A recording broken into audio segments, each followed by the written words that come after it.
بسم اللہ الرحمن الرحیم۔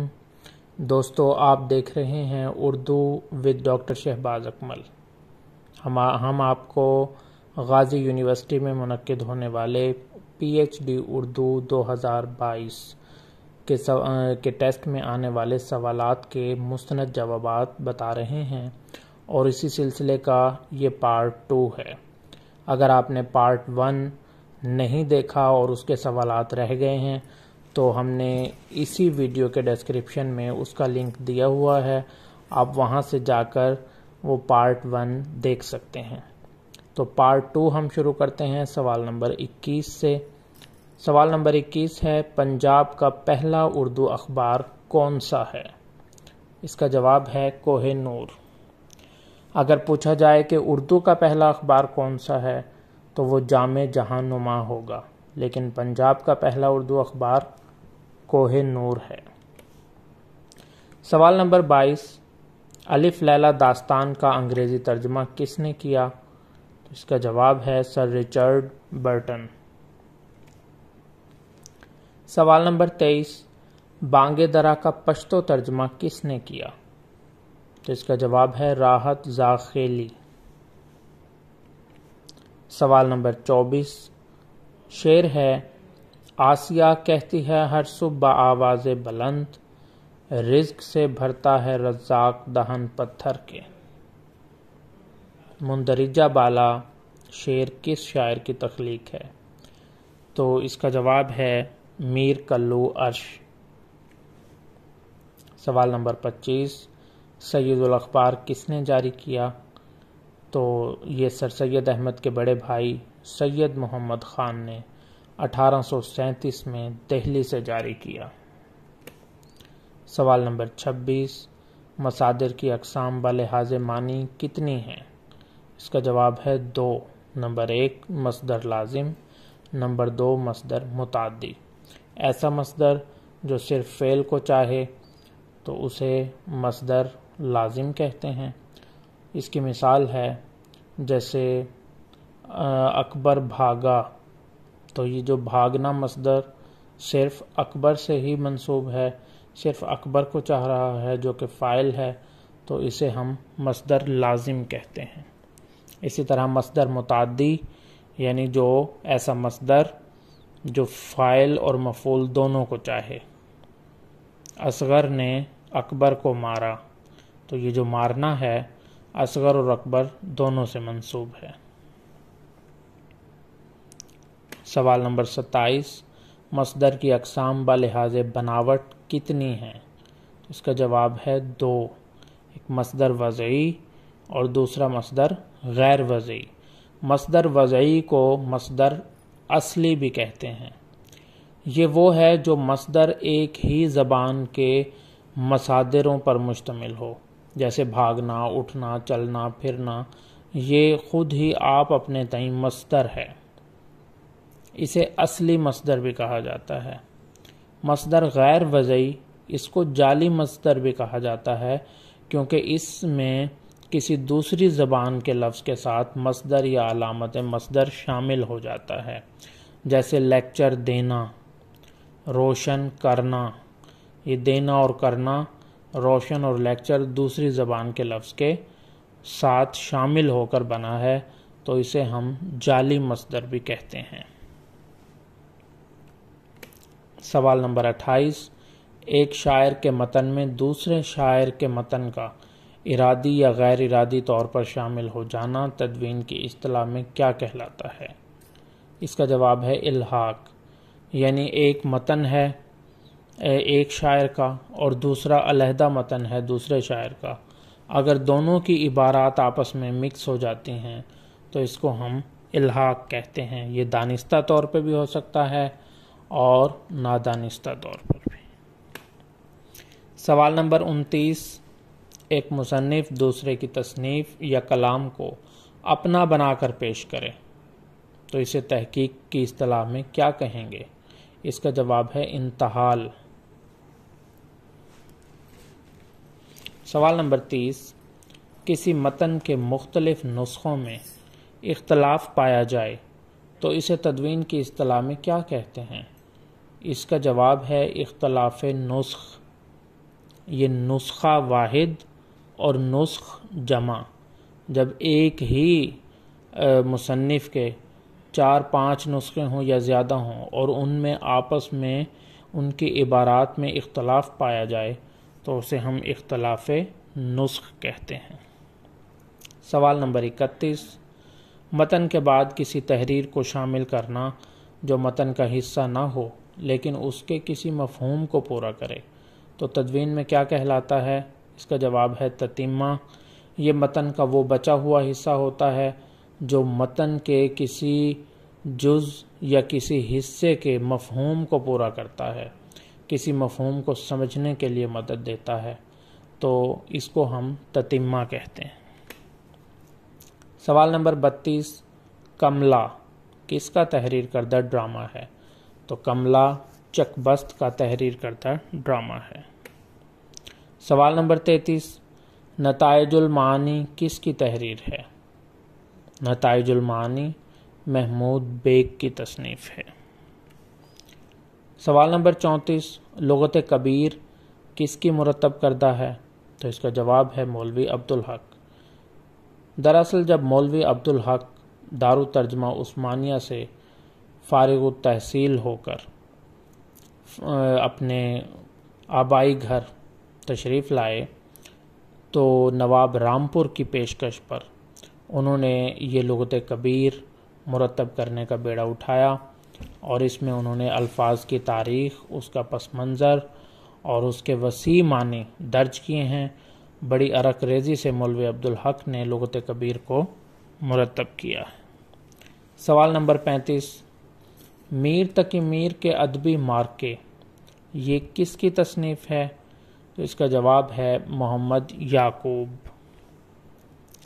سوال نمبر 36، کس شاعر کو راجہ اجیت سنگھ کا قصیدہ لکھنے پر ایک ہاتھی کا انعام ملا؟ تو اس کا جواب ہے مومن خان مومن۔ سوال نمبر 37، نورس میں کتنے گیت شامل ہیں؟ اس کا جواب ہے 59۔ نورس دراصل ابراہیم عادل شاہ ثانی کی تصنیف ہے۔ اسے مختصر دکنی نظم بھی کہا جاتا ہے۔ اس میں 17 راگوں کے تحت 59 گیت لکھے گئے ہیں اور 12 دوہے بھی اس میں شامل ہیں۔ سوال نمبر 38، مشفق خواجہ کا اصل نام کیا تھا؟ تو اس کا جواب ہے خواجہ عبدالحی۔ ان کے والد خواجہ عبدالوحید نے ان کا نام خواجہ عبدالحی رکھا۔ سوال نمبر 39، ماسٹر رام چند دہلی کالج میں کون سا مضمون پڑھانے پر مامور تھے؟ تو اس کا جواب ہے ریاضی۔ ماسٹر رام چند دہلی کالج میں ریاضی پڑھاتے تھے اور ماسٹر رام چند دہلی کالج میں ہی طالب علم بھی رہ چکے ہیں۔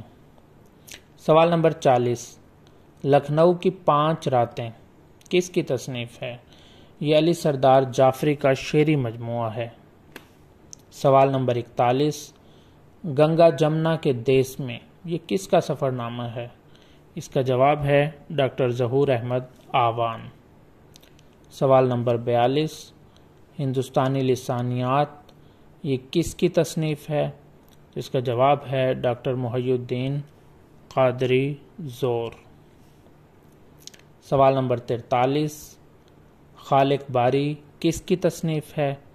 تو پہلے اس کو امیر خسرو کی تصنیف کہا جاتا تھا کہ امیر خسرو کی تصنیف کردہ ایک منظوم لغت ہے، لیکن جدید تحقیق کے مطابق حافظ محمود شیرانی نے اس بات کی تحقیق کی اور کہا کہ یہ ضیاء الدین خسرو کی تصنیف ہے، نہ کہ امیر خسرو کی۔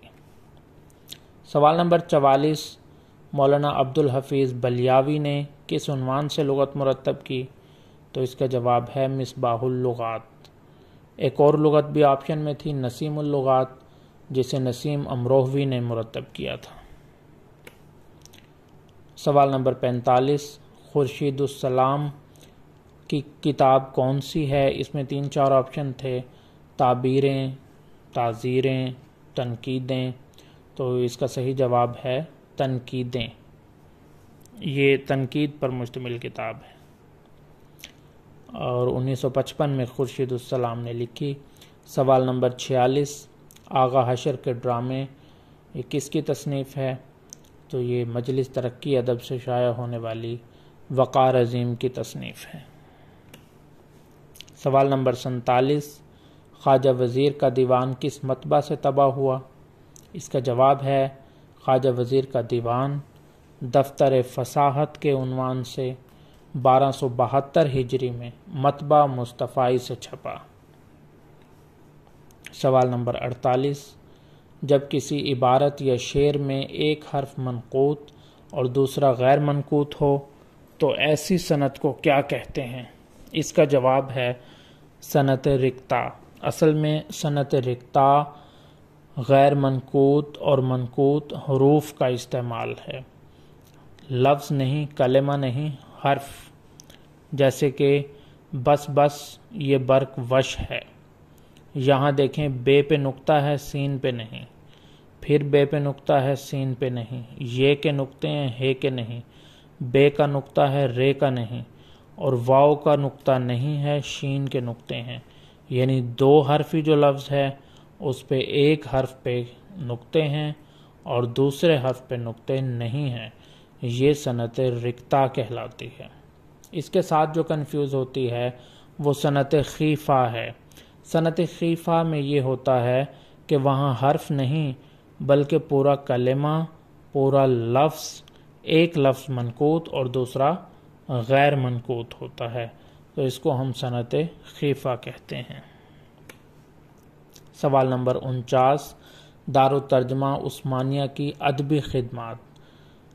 اگر صرف دارالترجمہ عثمانیہ کی ادبی خدمات کا کتاب پوچھی جائے تو مجید بیدر اس کا جواب ہے۔ مجید بیدر نے لکھی، وہ صرف ادبی خدمات ہیں دارالترجمہ عثمانیہ کی، اور جو مجیب السلام کی کتاب ہے اس میں دارالترجمہ عثمانیہ کی علمی اور ادبی خدمات ہیں۔ سوال نمبر 50، میر تقی میر نے کتنے سلام لکھے؟ تو یہاں آپ یہ دیکھ لیں کہ میر تقی میر نے 34 مرثیے، 8 سلام اور 3 نوحے لکھے، تو نوحوں کی تعداد بھی 3 ہے میر تقی میر کے۔ سوال نمبر 52، قرآن السعیدین کس قسم کا اخبار ہے؟ تو یہ 7 روزہ اخبار ہے۔ دھرم نارائن بھاسکر نے 1845 میں دہلی سے ایک 7 روزہ اخبار جاری کیا جس کا نام قرآن السعیدین رکھا۔ سوال نمبر 53، نثر متوازن کیا ہے؟ یہ نثر مسجع کی ایک قسم ہے۔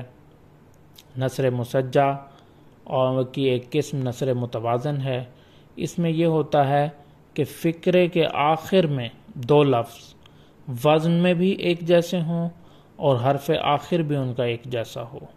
اب دیکھیں ایک فقرے کے آخر میں وقار ہے، دوسرے فقرے کے آخر میں حصار ہے، تو اب وقار اور حصار کا وزن بھی ایک جیسا ہے اور ان کے حرف آخر جو الف اور رے ہے، حصار میں بھی الف اور رے ہے، تو یہ بھی سیم ہے، تو اس لیے اسے جو نثر مسجع ہے اس کی قسم نثر متوازن کہیں گے۔